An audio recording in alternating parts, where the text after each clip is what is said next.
of the region. But before all of that, before any European settlement, we have to recognize this land was already home to people with their own long history here, the indigenous inhabitants. It's true. It's so important as we're Yeah. going through this that we keep in mind that this wasn't just an empty landscape, Mm, just waiting to be settled. absolutely. These were established communities, and they had their own rich traditions, their Yeah. own knowledge. Absolutely. And those indigenous inhabitants were the Quapaw people. The Quapaw. And, early European explorers, they knew them by various names, Arkansas, Yeah.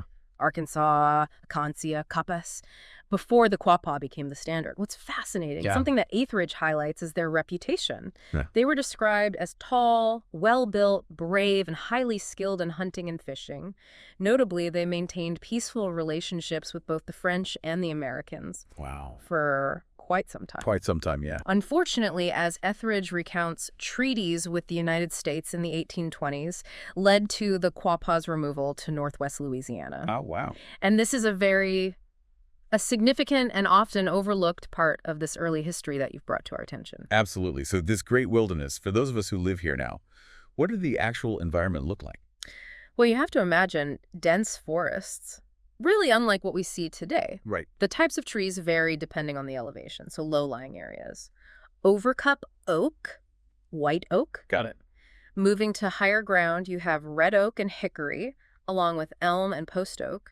Pine trees were mainly found on the ridges, and then many areas, particularly along the creeks and the bayous and the rivers, were these incredibly thick cane breaks. Canes 2 or 3 inches in I diameter. can't even imagine trying to move through something like that. No, it must have been very difficult. Yeah. And Etheridge mentions wild grapes covered a lot of the trees, and then there were Carolina parakeets present in massive numbers. Carolina parakeets.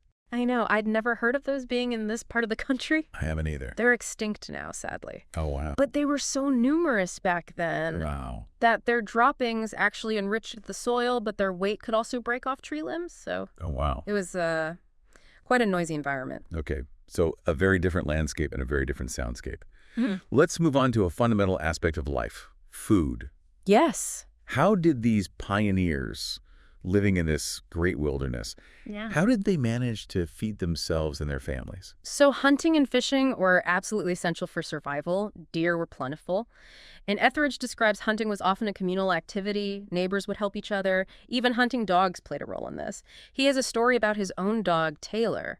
And Taylor's original owner, who claimed citizenship in both Arkansas and Louisiana, and voting rights in the both. Wow. So a little bit of a frontier humor there. That's so great. So real reliance on what they could hunt and fish. What about